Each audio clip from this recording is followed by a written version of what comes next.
30 anos da morte do Ayrton Senna, um dos eventos que causou mais comoção no Brasil nos anos 90. E para falar sobre isso, eu trouxe alguém que acompanhou de perto, não só esse dia triste, mas também os dias de glória do Ayrton.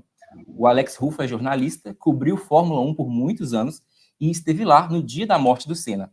Alex, muito obrigado por topar bater esse papo comigo. Bem-vindo.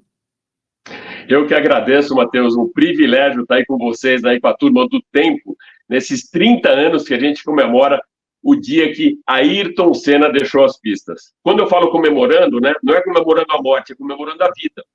Eu comecei falando, a gente comemora os 30 anos, a gente comemora, na verdade, o tempo que a gente teve oportunidade e privilégio de conviver com Ayrton Senna. E eu sinto que todos os jornalistas naquela época que cobriram a carreira do Ayrton foram privilegiados. Como público também, como torcedor, né, seu pai, certamente, as pessoas mais velhas, certamente, foram privilegiadas por poder torcer pelo Ayrton Senna e nós, como jornalistas, de poder conviver com ele durante muitos anos. Eu queria começar com você, Alex, perguntando o seguinte. Muita gente considera o Ayrton o maior piloto de todos os tempos. Por quê? Por que você acha que as pessoas consideram assim? Quais são os diferenciais dele enquanto piloto? Matheus, na minha leitura, eu acompanho Fórmula 1, eu acompanhei Fórmula 1 profissionalmente de 86 até 99, até 1999, em todas as temporadas e todas as corridas. Eu nunca vi alguém tão focado, tão determinado como o Ayrton. O Ayrton tinha uma obsessão pela vitória, era quase uma coisa doentia. A gente até brincava, né, quando falava de segundo lugar, vice, surgiu essa piada na época.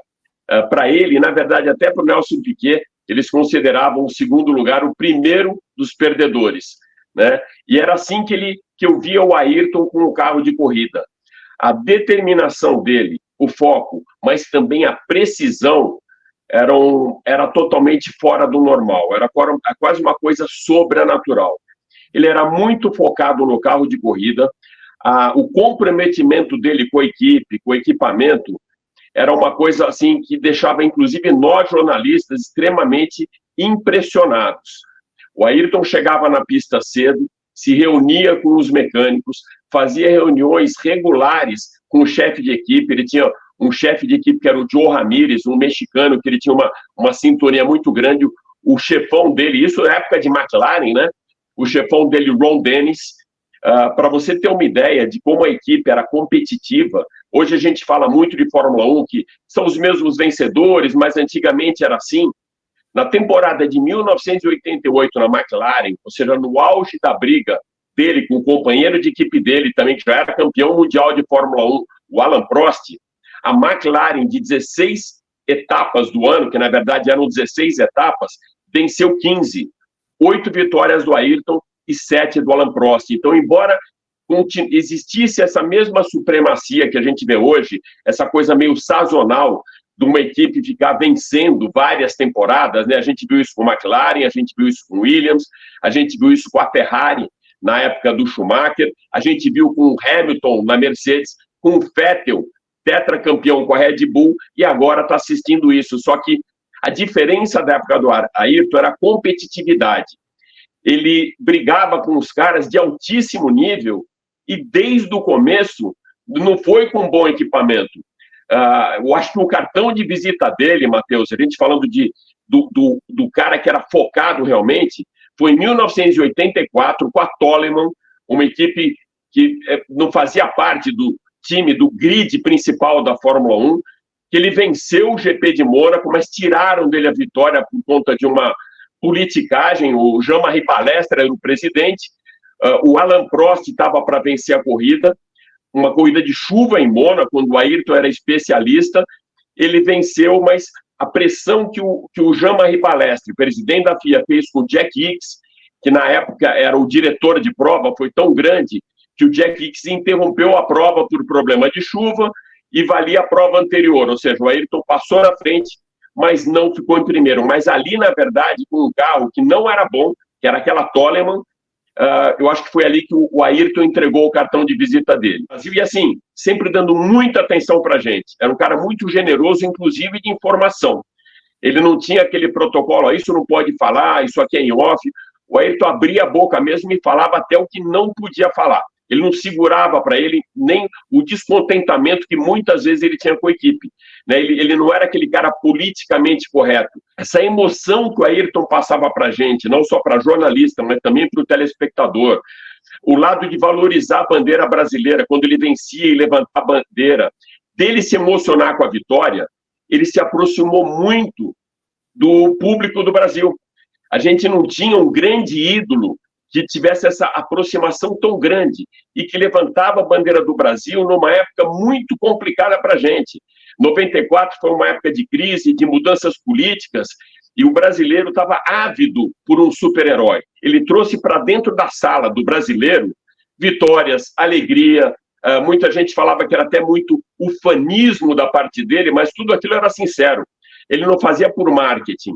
A gente percebia isso, eram atitudes sinceras, ele não era um marqueteiro, e era um cara muito cristalino. Então, eu acho que esse lado dele de ter a mesma emoção do que um cidadão comum e se colocar no mesmo plano, né, emocional e afetivo, isso aproximou muito o Ayrton do público dele. Eu acho que ele foi um cara que furou a bolha, né? A gente escuta muito pessoas que são muito fãs do Ayrton, que falam, tipo, não, eu assistia o Senna, mas que não necessariamente continuaram acompanhando, né? Que não era uma coisa com a Fórmula 1, você percebe que era uma coisa com ele mesmo, né? Ele meio que, para muitos brasileiros, se tornou maior do que a Fórmula 1, né? Eu acho que isso é muito curioso a respeito dele. Exatamente. E a gente tem uma coisa aqui no Brasil, Matheus, que o brasileiro ele não cultua o esporte, ele cultua o super-herói. Basta ver, se a gente pegar um histórico, aquela seleção de ouro lá atrás de vôlei do Bernard, do saque do Jornada nas Estrelas, tudo aquilo, o pai já colocava o moleque para jogar vôlei. Depois a gente teve uma época de Xuxa na piscina, do Gustavo Borges na piscina, esse moleque ia para a piscina porque tinha lá um super-herói.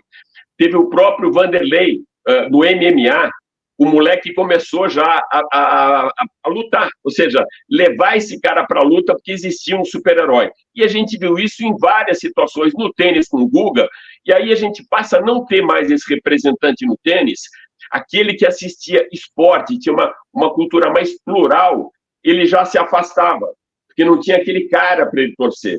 E na Fórmula 1 aconteceu a mesma coisa.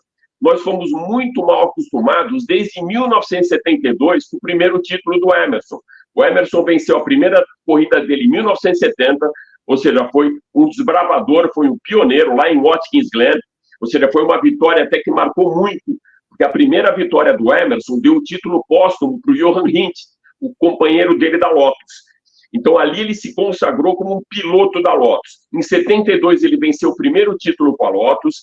Em 74, o segundo título mundial dele, já com a McLaren. Mas, além disso, Brasil. Né? É importante para o brasileiro não só ter um super-herói, mas ter um evento aqui para esse cara valorizar o esporte. Foram anos que a gente sabia que ia ter vitória, que ia ter pole position e briga pelo campeonato. Então, a gente ficou muito mal acostumado com esses super-heróis. Acabaram os super-heróis da pista, a audiência mesmo da Fórmula 1 caiu muito, e aí o brasileiro começou a se espelhar, por exemplo, aqui no Brasil, no Lewis Hamilton. O Hamilton, quando também fala de Ayrton, não é marketing, porque ele não faz isso aqui no Brasil. Eu já vi ele em vários lugares do mundo, em várias pistas, homenageando Ayrton Senna. Ele se espelhava no Ayrton quando era moleque. Então o brasileiro passou a torcer também pelo Hamilton. Nos últimos anos, quando o Max Verstappen começou a ganhar, por incrível que pareça, caiu a audiência da Fórmula 1 por falta de carisma. Então, aquele mesmo carisma que tinha o Hamilton já não tem o Verstappen. E também aumentou a pressão para cima dos outros, né, dos que vieram depois. Eu acho que o Barrichello e o Massa, eles sofreram muito com isso. Sim, porque era natural esperar uma substituição. A própria Globo errou muito quando o Ayrton morreu e colocou todas as fichas no Barrichello e valorizando ele. Errou muito assim, não só com o público, mas com ele também. A Globo colocou uma pressão muito grande no Barrichello. O Barrichello é um excelente piloto, um dos melhores que eu já vi em pista. Ele só deu azar de pegar um Schumacher, que invariavelmente tinha um carro melhor, ele era o cara para ser campeão, podia, como o próprio Rubinho fala, ele nunca ficou sabendo quantas corridas realmente ele poderia ter vencido, né, ter conquistado, porque as pessoas falam assim, puxa, peraí, uma Ferrari com orçamento na época de 350 milhões de euros, ela não vai fazer 2 carros iguais? Claro que vai fazer. Só que um vai ficar um pelinho melhor que o outro, uma equipe de engenheiro é melhor que a outra, um chefe de equipe, um estrategista, ele cuida de um piloto e tem um outro estrategista e um chefe de equipe para o outro piloto. Claro que o melhor disso tudo ia para o Schumacher, não tirando, claro, a qualidade do Schumacher, que era fora do normal também, era um dos gênios da Fórmula 1. Mas a gente nunca vai ficar sabendo, na verdade, qual o real potencial que o Rubinho poderia ter tido na Ferrari, sendo o segundo piloto. E ele era segundo piloto da mesma maneira que o Massa foi segundo piloto na Ferrari também. Eu queria falar com você agora sobre a questão do Senna como pessoa, né? Porque além de você cobrir Fórmula 1, você chegou a conhecê-lo e conviver com ele. Quais você acha que são os diferenciais dele, assim, como pessoa? O que talvez possa ter contribuído, né, para ele ter se tornado esse ídolo que ele se tornou? Matheus, eu vou dar 2 exemplos para vocês dos 2 momentos. Na verdade, eu tive 3 ou 4, mas esses 2 foram os que mais me marcaram. O Ayrton tinha poucos amigos na pista. Eu não era amigo do Ayrton. Ele me conhecia. Até uma brincadeira que sempre meu filho fazia, o Brian, né, que é um pouco mais velho que você é de 94, né? O meu filho do meio também é de 1994, mas o Brian nasceu em 88. O Brian chegou a acompanhar alguma coisa do Ayrton, e o Brian sempre que queria saber qual o nível de intimidade que eu tinha com alguma dessas estrelas, ele perguntava para mim, ele te chama pelo nome? Para ele a referência era assim, eu falava assim, o Ayrton me chamava pelo nome. Não, então você era amigo dele. Eu falava, não, filho, eu não era amigo dele. Eu fazia parte, eu estava o ano inteiro do lado dele, o ano inteiro entrevistando, ele sabia quem eu era, mas isso não, me respeitava muito, né? Mas isso não quer dizer que eu era amigo dele. A primeira experiência minha, assim, pessoal com o Ayrton, foi em pista, olha que engraçado, mas foi uma atitude muito pessoal e profissional. Em 1991, eu estava dentro do box da McLaren, e o Ayrton para sair em Silverstone, para sair para a volta rápido. O Ayrton sempre esperava aquele último minuto, últimos 2 minutos para entrar na pista, até para saber o quanto ele teria que acelerar para bater o cara que estava em primeiro na classificação e também para pegar a pista mais emborrachada. Então ele esperava o último minuto e uma concentração absoluta, absoluta. Eu do lado dele, fazendo uma foto dele, que era até para a revista Auto Sprint, para uma revista italiana que eu era colaborador, e numa época onde falavam muito do lado mais místico, mais espiritual do Ayrton, ele falava muito de Jesus Cristo, falava muito de Deus, e por acaso essa foto que eu estava fazendo, ela era totalmente alinhada com isso, embora não tivesse nada a ver com religiosidade. Os templos lá em Silverstone, no box de Silverstone, ficavam na parte mais alta da garagem do box. Então, para o piloto, hoje não, hoje vem um tablet, é muito mais fácil, né?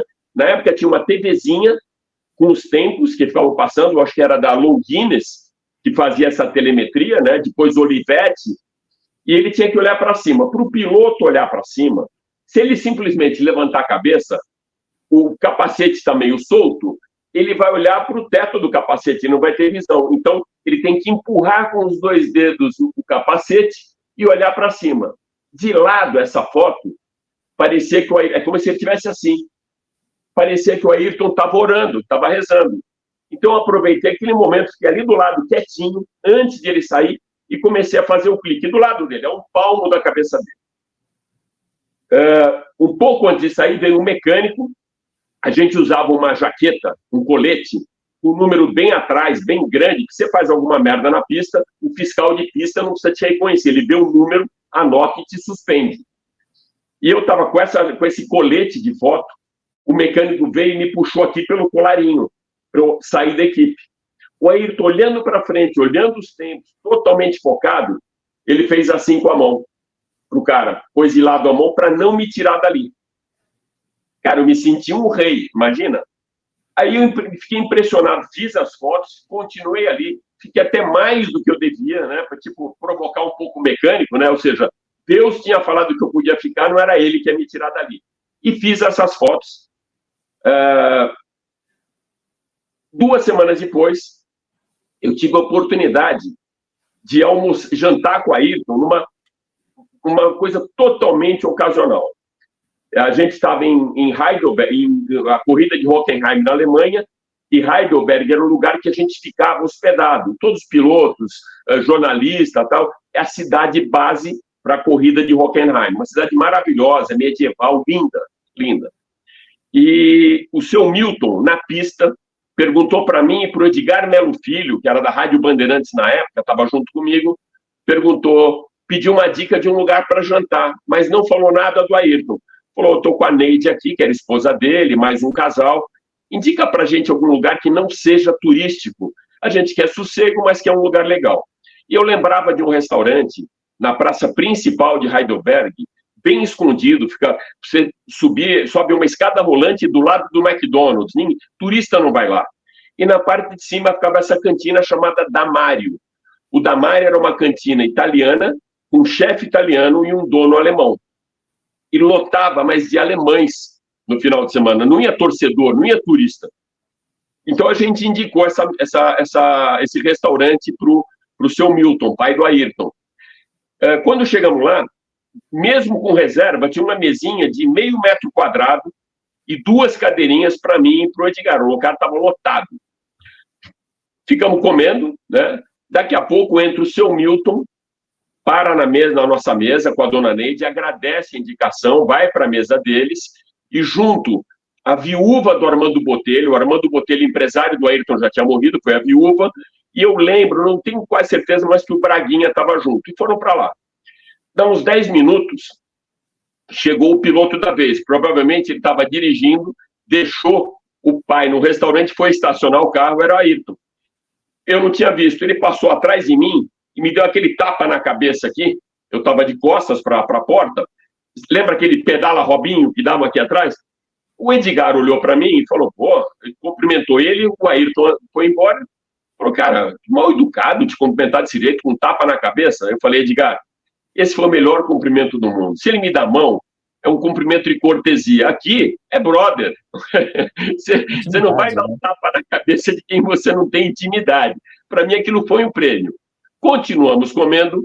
Daqui a pouco, o Ayrton vem com o prato de comida dele, com a massa, na mão, e fala, vou sentar com vocês aqui. Aqueles velhos lá só falam de pescaria, não aguento mais. E veio para a nossa mesa, Matheus, que não cabiam 3 pratos, cabiam 2, era muito pequena. A gente teve que se espremer na mesa. Embaixo da mesa, eu lembro que o meu joelho tocava o joelho do Edgar, sabe quando você fica fazendo malabarismo para conseguir comer? Sentou, começamos a conversar, o Edgar sempre falava para mim, Alex, quando o Ayrton estiver com a gente, ele conhecia muito bem a família do Ayrton, o Edgar era muito amigo do pai do Ayrton, do seu Milton, mas quando você estiver com o Ayrton, fora da pista, não fala de corrida. Esse cara já está de saco cheio, ele sai para se divertir, não fala de corrida. Putz, eu travado ali, Matheus, querendo fazer 1.200 perguntas para o Ayrton, né, quieto. Comendo como se estivesse comendo com qualquer um do lado, com um colega, né, não era nem um amigo, com alguém, e fingindo que ali não estava o meu maior ídolo do lado, porque é difícil, às vezes, você trabalhar com uma pessoa e esse cara é um puta ídolo para você, ou seja, você fingir que é uma pessoa normal, que é um ser humano normal. Mas continuei. O Ayrton começou a falar de corrida, que estava muito descontente com o Ron Dennis, que tem um termo em inglês que fala playing violin, né, tocando violino, é o que a gente usa, esse cara está tirando na flauta, que o Ron Dennis não estava se empenhando com a equipe, estava colocando dinheiro do patrocínio no bolso, não estava colocando nos carros, e os carros estavam horríveis. Quando ele começou a falar isso, eu falei, puxa, então eu posso falar de corrida também, né? Ele que começou. Aí eu falei, Ayrton, queria te agradecer. Falou, pelo quê? Pô, alguns finais de semana atrás, lá na Alemanha, lá em Silverstone, eu estava te fotografando, e o cara veio me arrancar, e você deixou, para mim, essa foto é a foto que eu tenho de você, vou até mandar para você, essa foto, não tive tempo de mandar para o Ayrton, acabei mandando para o Léo, para o irmão dele, então queria te agradecer. Ele falou para mim, não, você não tem que agradecer a mim, você tem que agradecer ao mecânico. Eu falei, como assim? O cara que me arrancou dali? Porque eu só pedi para você ficar, que ele foi muito mal educado. Ele poderia ter pedido para você sair. E eu vi que ele puxou você pelo colete para sair. Eu achei um absurdo e falei para ele não mexer, para você ficar ali quieto. Então, o mecânico que fez merda, você tem que agradecer, porque senão você não teria feito a sua foto. Cara, aí eu paro para pensar, Matheus, imagina só a cabeça desse cara focado para sair para uma volta rápida, para marcar a pole, e fez a pole, ou seja, no auge da adrenalina, ele ter essa visão periférica e perceber o que aconteceu a 100, ou seja, daqui 100, você está aqui na frente, 90 graus do lado direito dele. Então, além de ter uma puta visão, uma percepção, e não perder o foco no que estava acontecendo, mas conseguiu cuidar aqui do lado. Se você transportar isso para a pista, é um piloto em alta velocidade, alta adrenalina, focado para fazer a curva, mas que tem que se preocupar com o cara que vem atrás, com o cara que está aqui à esquerda, tentando fazer a ultrapassagem, entendeu? Então, ali, para mim, eu consegui ver duas coisas. O lado pessoal, humano do Ayrton, que ele não admitiu, não, eu deixei ali porque não seria legal, queria que você fizesse a foto, ele usou uma desculpa como se fosse má educação do outro, né, para eu ter ficado, mas também o lado dele de visão periférica, que eu só vi isso até hoje conversando com pessoas que lidam com futebol, com Pelé. Eu não sei se já chegou a ver aquele gol, o quarto gol da final da Itália contra o Brasil em 1970, que o Pelé, sem olhar para o lado, toca a bola para a direita, vem o Carlos Alberto e faz o quarto gol contra a Itália. Ou seja, como que o Pelé teve essa visão? Ou seja, esses caras têm essa visão que a gente não tem. Então, esse, para mim, foi o primeiro momento, assim, muito pessoal, né, de poder ter esse convívio com ele e ter essa história. E nesse jantar eu aproveitei e fiz mais uma pergunta, agora até para ir para o lado do foco e precisão. Porque quando me perguntam o que era o Ayrton, eu falei, o cara mais rápido que eu já vi até hoje. Era o melhor? A gente não teve tempo de ver. Os números, eles não refletem se o cara era melhor ou pior. Né? Você não sabe com quem você está competindo, que tipo de carro. Não dá para comparar aquela Fórmula 1 de 70, 80, 90 com a Fórmula 1 de hoje. É outro carro, é outro esporte. Então, uma grande besteira falar, por exemplo, o Hamilton era melhor que o Ayrton, não dá. Eram esportes diferentes, categorias diferentes. Mas, de qualquer maneira, era muito rápido. Para mim, era muito rápido e preciso, como nunca vi ninguém. Em Mônaco, eu fui contratado para fazer uma foto, isso foi em 1990. Também para outros sprints, porque a revista italiana me chamava muito para fazer foto dos brasileiros. Sabia que eu estava mais próximo dos caras, era mais fácil.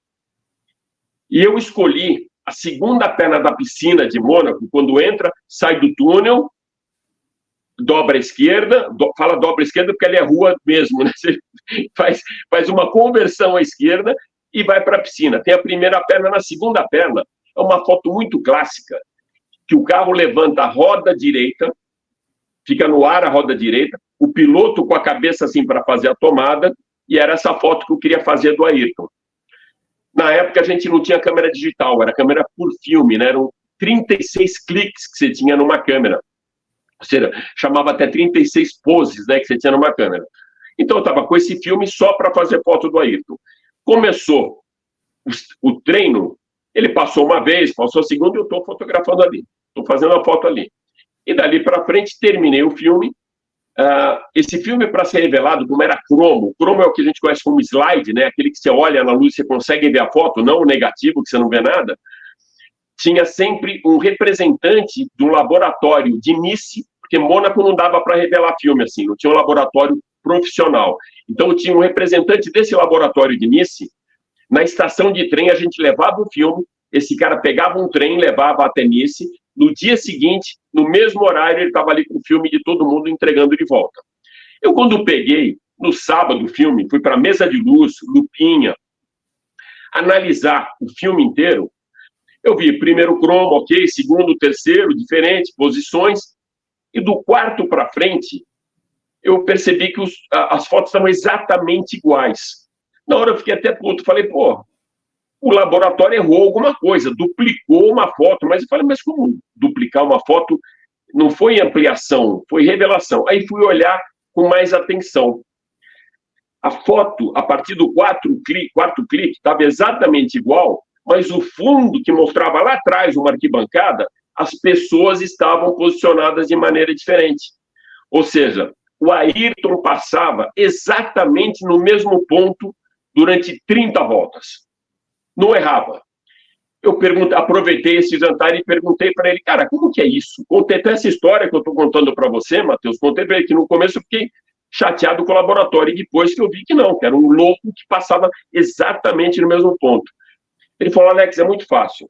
Olha só o que é muito fácil.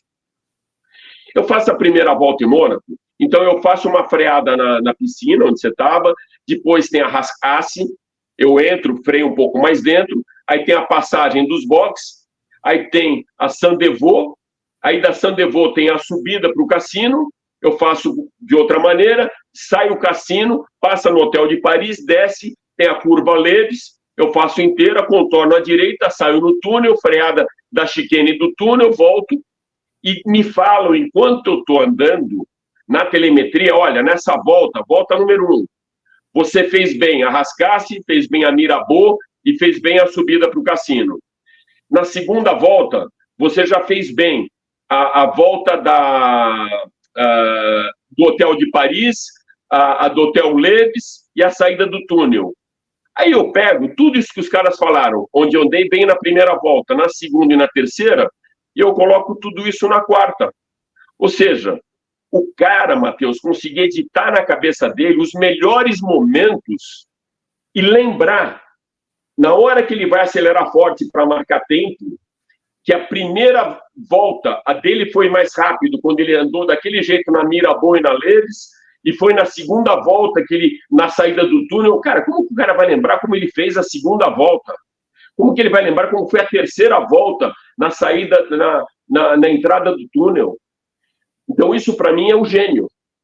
É o gênio. Não é só aquele... Por exemplo, a gente viu muito rápido um Mansell, um Verstappen no começo de carreira, parou de errar, mas um Mansell muito rápido, toda hora rodando, batendo e tal. O Ayrton, não. O Ayrton, ele era rápido e preciso e focado. Então, para mim, esse foi o maior exemplo que ele me deu de técnica. Eu ainda falando, não é só arrojado. Não, o Alan Prost falava que ele tinha meio segundo na mão. E tinha esse meio segundo na mão. Mas não era só porque ele era rápido, é porque ele usava a cabeça, ele pensava muito, ele era muito estrategista. Eu queria saber o que você se lembra, né? Como é que foi aquele dia 1º de maio para você? Olha, o 1º de maio, na verdade, Matheus, ele comeu. O 1º de maio foi um domingo. Esse 1º de maio, ele começou na sexta-feira. Na sexta-feira teve... Ou seja, na quinta-feira, na verdade, o Ayrton estava muito animado. Eu tive até a oportunidade de almoçar com ele no box da Minardi. Ele gostava de comida italiana. Eu falava para ele, mas por que você não almoça na Ferrari? Ele falou, se eu estou na Ferrari, no dia seguinte todos os jornais estão falando que eu estou indo para a Ferrari, embora ele gostasse da comida italiana. Então ele ia na Minardi, do Giancarlo Minardi, e comia lá uma belíssima massa, sempre ninguém ia falar que ele estava indo para a Minardi. E ele estava com uma calça branca, uma camisa azul clara, ele ia lançar naquele dia, na quinta-feira, por isso ele estava muito animado, uma bicicleta Senna, toda de fibra carbono, muito leve, ou seja, ele estava se preparando para esse lançamento, uma ação promocional. Fez isso e comentou alguma coisa com a gente e com o Lemir Martins. Tem um negócio que eu quero comentar com vocês. Lemir Martins era um fotógrafo da Quatro Rodas, um cara que para mim foi sempre um grande mestre nas pistas. Aprendi muito com dois caras, com o Lemir e também com o Edgar Melo Filho. Na sexta-feira, teve o acidente do Rubinho. Durante os treinos, ele estava com a Jordan, um acidente muito forte na variante Bassa. O acidente, o carro catapultou, levantou e bateu com o lado do capacete do piloto mesmo, no guarda-reio, ou seja, na cerca. E aquela cerca, tem pedaço de concreto, e veio para o chão. O Rubinho quebrou o nariz, machucou a boca, ou seja, o acidente foi muito feio. E ele foi para o Hospital Maggiore, em Bolonha. Eu tinha levado para lá, eu morava nos Estados Unidos na época, eu tinha recebido naquela semana uma revista Caras, da Nelly, que era editora de fotografia da revista Caras, e a capa daquela Caras era o Ayrton Senna com a Adriane Galisteu no Mar de Angra. E me pediram para pegar essa foto e fazer uma foto do Ayrton, aquela foto de cabeleireiro, né? O Ayrton sentado no box e lendo a revista Caras, onde ele era a capa. Essa era a foto para eu fazer. Quando teve esse acidente do Rubinho, a Nelly me ligou de madrugada no hotel e falou, Alex, vamos fazer diferente, não faz a foto com a Ayrton. Caras, é muito frequentada nos hospitais. Leva a foto para o Rubinho e vê se ele não quer fazer sentado na cama do hospital, lendo a revista Caras. Ótimo, vou fazer isso. Só que eu vou fazer isso assim, tive que sair, pegar o carro de madrugada e ir para o hospital em Bolonha, que era o Hospital Maggiore. Não sabia onde era, não tinha a mínima ideia, uma época que você não tinha GPS, não tinha... Sabe aquela coisa, você chega na cidade por placa e na cidade você vai perguntando até chegar no Hospital Maggiore. Cheguei no Maggiore, já era 6 da manhã, o Rubinho estava saindo já, ele tinha recebido alta. Estava ele, Ricardo Tedeschi e Geraldo Rodrigues, que eram os empresários dele, quem trabalhava junto com ele. Eu falei, Rubinho, você precisa me fazer um favor, cara. Eu tenho que fazer uma foto tua na cama do hospital. Ele falou, pô, Alex, eu não recebi alta. Você quer que eu volte para... Puta, me faz esse favor. Até hoje eu agradeço o Rubinho por isso. Ele com uma super boa vontade, imagina, querendo ir para casa, querendo ir para o hotel, querendo descansar, tinha sofrido um acidente, ele voltou no quarto dele, lembrava onde era o quarto, tivemos que voltar escondido, imagina. Como você vai voltar para um quarto, só que não tinha arrumado a cama ainda. Ele sentou na cama com tênis, com jeans, pôs, puxou o lençol e ficou só com uma camiseta que, por acaso, tinha o S do Senna, do Seninha. O Senna estava promovendo na época e tinha dado para alguns pilotos a camiseta com o S do Seninha. Ele fez a foto para mim, foi super gentil, segurando a cara e tal.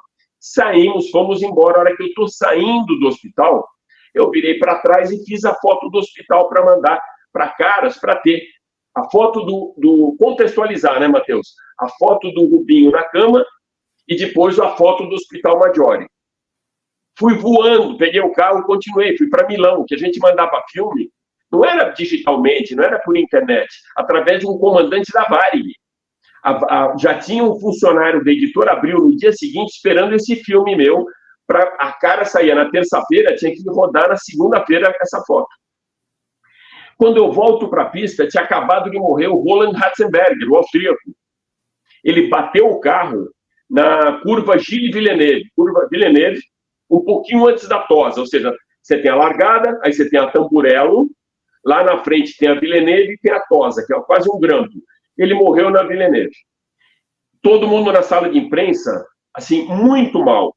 A última morte que tinha acontecido em pista durante um GP tinha sido em 1982, foi o Ricardo Paletti, no Grande Prêmio do Canadá. E algumas outras mortes aconteceram, né? Mas L. De Angelis, por exemplo, mas não foi em corrida, foi em teste da Brabham. Mas, assim, desde 82 não acontecia um acidente fatal durante o final de semana da corrida. Então, muita gente realmente muito abalada. O Ayrton mesmo muito abalado. Ele desrespeitou os comissários de pista, pegou um carro, foi até o local do acidente, voltou transtornado, tentou liderar um movimento para que não tivesse corrida, porque não é segura. A FIA, ela burlou, na verdade, a lei, porque se morre alguém em pista na Itália, é interditado, não teria corrida. Então, qual que é o grande truque? Reanima o cara, né? Até o sapo, se você matar o sapo, você consegue dar um choquinho nele e vai bater o coração. É o que os caras fazem. Eles reanimam o cara, dá lá um eletrodo, começa a bater o coração, leva ou morre no helicóptero ou morre no hospital. Porque se tiver a causa-morte, ou seja, se decretar morte na pista, pela lei italiana não tem corrida. E foi assim, o Ratzenberger morreu na pista, mas morreu a caminho do hospital. E teve corrida. Como o dinheiro na Fórmula 1 fala muito mais alto, mesmo alguns pilotos achando que não deveria ter a corrida, o Niki Lauda aconselhou, foi um dos caras que aconselhou a Ayrton a não correr, até porque todo mundo está muito mal. Mas aquela história, Fórmula 1, o maior combustível que tem é o dinheiro. E os caras foram para o grid. Teve a largada, teve um acidente na largada com o Pedrolani, teve uma relargada, o Ayrton aquele ano tinha largado todas as vezes à frente do Schumacher, mas não terminava a corrida, quebrava, enfim, o carro não estava bom. O regulamento do carro daquela Williams que ele tanto queria mudou justamente em 94, quando ele foi para a Williams. Então, o Williams perdeu muito da tecnologia campeã que tinha no ano anterior. Eu estou fazendo a prova na curva Tosa, o Lemir Martins, ali eu estava fazendo para 4 rodas. o Lemir Martins fazendo a largada e eu fazendo a primeira curva, que é aquela primeira frenagem que todo mundo acumula, todo mundo junta na hora da curva, que é a tosa, que é esse grampo que tem lá em Imola. E passou o Ayrton na frente, passa o Ayrton na frente, daqui a pouco não passa o Ayrton e passa o Schumacher na frente. E eu já falei, pô, de novo bateu, já fiquei meio puto ali. E logo em seguida eu já vejo um helicóptero descendo na pista, não dava para ver a curva Tamburello, que tinha umas árvores na frente, da tosa, a visão que eu tinha era de árvore, o helicóptero descendo, o helicóptero subindo. E comecei a voltar para o box, porra. Quebrou a perna, se machucou e tal. Quando eu chego na sala de imprensa, o clima está péssimo novamente, dá uma meia hora, e a gente recebe a notícia que o Ayrton tinha tido morte cerebral. A partir dali, começou o movimento e ninguém mais queria ficar ali. Todo mundo queria ir para o Hospital Maggiore. Como eu já tinha ido no dia anterior, eu sabia o caminho, muita gente foi até me seguindo. Eu cheguei no Hospital Maggiore e de fotógrafos brasileiros na pista só tinham dois. O Lemir Martins da Quatro Rodas e eu. Então, só nós dois fomos autorizados a ir para o 8º andar do Hospital Maggiore, onde ficava o centro cirúrgico, um corredor e um elevador que levava para o IML. E toda essa turma que estava lá embaixo, Matheus, pediu a minha foto. O Ayrton ia passar numa maca coberto com lençol. Essa era a foto, o Ayrton morto. Essa é a única foto do Ayrton morto no local ali, perto da pista. E eu, preparado para tirar, eles puseram umas cadeiras para que a gente não fosse mais para frente, mas ainda assim, eu estava a 4 metros de quando o Ayrton passou por mim. E perguntei para o Lemir, você vai fazer a foto? O Lemir falou, não, essa é uma foto que não interessa nada para 4 rodas, mas para você é importante, porque a Folha de São Paulo, Flávio Gomes estava esperando, Mário Andrade Silva, Celso Tiberê do Globo, todo mundo tinha pedido a foto para mim, Alex, é importante a foto, fui lá para fazer a foto, ou seja, eu era representante da imprensa naquele lugar para fazer a foto do Ayrton morto. Quando veio a maca, veio um filme, quando o Ayrton passou na minha frente, abre a porta do centro cirúrgico, ele sai na maca, coberto por lençol, com 2 enfermeiras, uma na frente e uma atrás da maca, aperta o botão do elevador, eu tinha que levantar a máquina, fazer 2 cliques, baixar e acabou. Eu não tive força para levantar a máquina e não quis fazer a foto. Passou um filme muito rápido na minha cabeça do seu Milton, do pai, da dona Neide, do Léo, que eu conhecia na pista, do próprio Ayrton. E a minha intuição foi que aquela foto não ia servir para absolutamente nada. Não era uma foto investigativa, não era uma foto que ia ajudar, não, era uma foto que ia ser só puro marketing. Ou seja, era uma foto para vender jornal com uma foto do Ayrton morto debaixo do lençol. Eu resolvi não fazer essa foto. O Lemir me cutucou, você não vai fazer a foto? Eu falei, não vou fazer. O Lemir pôs a mão no meu ombro e falou, você faz muito bem. Não existe essa foto, nunca fiz essa foto. Os únicos 2 fotógrafos que estavam lá quando passou o Ayrton morto era eu e o Lemir Martins, e a gente resolveu não fazer a foto. Quando eu vou lá para baixo, para o térreo, todo mundo na cabine telefônica ligando, os caras me viram, vieram atrás de mim. E eu falei que não fiz a foto, eu quase apanho, Matheus. Foi assim, porra, mas como? Não, resolvi não fazer a foto, fui xingado e tal. Até hoje, eu já participei de algumas palestras, de algumas entrevistas e de algumas mesas redondas com alguns jornalistas, e vem sempre à tona até onde você é profissional e até onde a tua ética, o lado humano, prevalece. Jornalisticamente, eu fui um mau profissional. Porque quando você tem uma credencial no pescoço, você está ali por todos, você está ali pelo público, você está ali pela audiência, você está ali pelos outros jornalistas, você tem a obrigação de cobrir aquele momento. Do lado humano, eu preferi errar profissionalmente, mas não ficar remoendo aquilo a minha vida inteira e vendo o seu Milton ter essa imagem, a dona Neide, o irmão, e uma foto que, de novo, não ia servir para absolutamente nada, só para vender jornal. Ela não era uma foto que elucidar, não. Era uma foto para chamar atenção com o Ayrton morto debaixo de um lençol. Eu erraria de novo, Matheus. Você consegue descrever para mim assim a comoção que essa morte gerou, tanto entre vocês, da imprensa ali que estavam acompanhando, quanto, tipo, no Brasil inteiro, né? Acho que foi uma coisa, assim, muito sem precedentes, né? Esse evento. Olha, foi muito difícil continuar a cobertura, Matheus. Eu, por exemplo, eu parei, não fiz mais nada, guardei a máquina e não fiz mais nada. Do meu lado era até um pouco mais fácil, que era só fotografar. Difícil foram para os jornalistas que resolveram, que tinham que continuar escrevendo texto, tinham que continuar contando essa história. Então, o impacto foi muito grande, não só para os brasileiros, para a imprensa internacional também foi muito forte. E não foi forte só, como eu te falei, porque desde 82 não tinha tido um acidente fatal em pista. Foi forte porque o Ayrton era um cara diferenciado. As pessoas viam o Ayrton de uma maneira diferente. O Ayrton, ele era adorado pelos italianos. Os italianos já estavam contando anos para o Ayrton estar na Ferrari, que ele já tinha declarado que ele só ia terminar a temporada dele quando fosse para a Ferrari. Então, mexeu com o automobilismo, com a percepção global, não foi só para o brasileiro. A sala de imprensa ficou em luto. Tem um vídeo que aparece na internet dos repórteres japoneses dando a notícia, eles não conseguem terminar a notícia, um deles começa a chorar, o outro do lado começa a chorar. O Ayrton era adorado no Japão.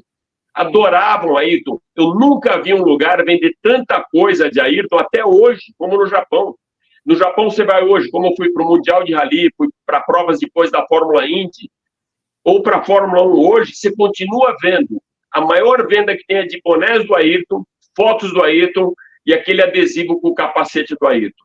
O capacete do Ayrton, já fizeram uma pesquisa, é o símbolo do esporte que você tem mais identificação. Tem dois símbolos muito fortes. A Nike, o tênis da Nike, a camiseta da Nike do Michael Jordan e o capacete do Ayrton Senna. O mundo reconhece o capacete do Ayrton Senna, mesmo aquele cara que não seja um aficionado por motorsports. O reconhecimento. Se perguntar de capacete de qualquer um, você não vai lembrar o capacete como era. O do Ayrton, você lembra na hora. A identificação, a marca do Ayrton que ele deixou na pista e esse legado que ele deixou foi muito forte para todo mundo. E que isso, como a gente fala no futebol, né, sai das quatro linhas. Mesmo as pessoas que não acompanhavam Fórmula 1, que não acompanhavam motorsports, acompanhavam o Ayrton. Eles queriam assistir corrida do Ayrton. Então a comoção foi muito grande. E pior, o Ayrton morreu na sala dos brasileiros.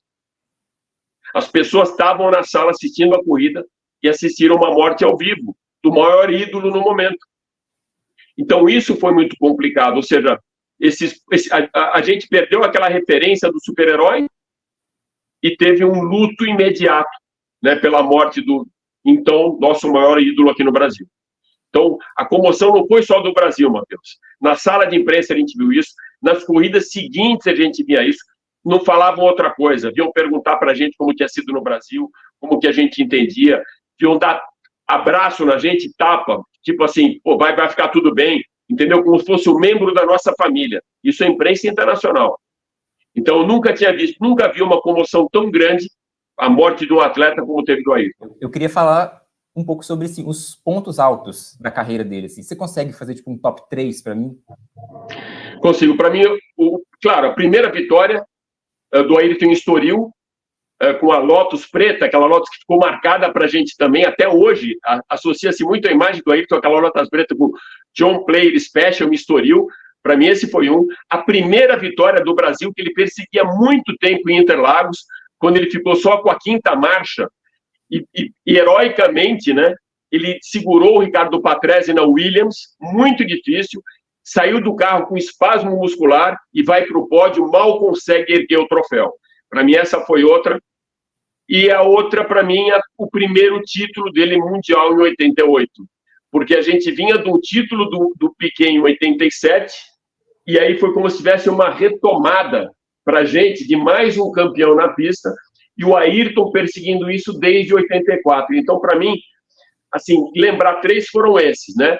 Mas teve também ele na pista, abandonando o carro, indo socorrer o Eric Tomás com o carro pegando fogo. Ele para o carro na pista e vai lá atirar, desligar o carro, na verdade. Tinha que desligar a bateria, desligar, para o carro não ter um curto maior, e aí chegou o salvamento para fazer o resgate do Ayrton. Então, momentos tiveram vários, né? Mas para mim esses três, eles foram mais fortes. A primeira vitória de Estoril, a primeira vitória aqui no Brasil em 91 em Interlagos, né? Na frente da torcida dele, depois venceu de novo em 93, mas aquela primeira, ela teve assim, foi um filme, nossa, nenhuma direção, nenhum Spielberg ia conseguir desenhar esse roteiro tão bem, né? Ele liderando, fica só com uma marcha e consegue levar no braço, né? O carro era muito mais pesado do que é hoje, né? Não tinha toda essa tecnologia, então o Ayrton saiu do carro com espasmo muscular, não conseguia nem levantar o braço, não conseguia sair do carro. E foi essa primeira vitória que ele termina gritando, gritando e apontando para cima. Muita gente achava que ele estava apontando para cima para falar da chuva. Não era, é que ele dedicou a vitória a Deus. Ele estava nesse momento dele espiritual e ele agradecia a Deus. Depois que a gente ficou sabendo isso, né, as pessoas achavam que ele estava falando assim, olha, vem a chuva. Não era nada da chuva, não. Era agradecendo a Deus a vitória. Então, para mim, foi isso. E, claro, o primeiro título dele em 88, em Suzuka, depois dessa temporada que eu te falei, uma briga muito, muito, muito pesada com o Prost. Imagina, McLaren venceu, McLaren Honda, 16 provas, vence 15, 8 Ayrton e 7 Alain Prost. Então, para mim, esses foram os 3 grandes momentos do Ayrton. Bom, Alex, nosso tempo está acabando, infelizmente. Queria te agradecer de novo pela sua participação. Eu que agradeço o convite. E as portas estão sempre abertas aí, sempre que a gente precisar voltar nesse assunto aí, suas histórias são muito, muito bacanas, muito enriquecedoras. Não, para mim é um privilégio participar dessa homenagem que o tempo está fazendo para os 30 anos que o Ayrton deixou a pista.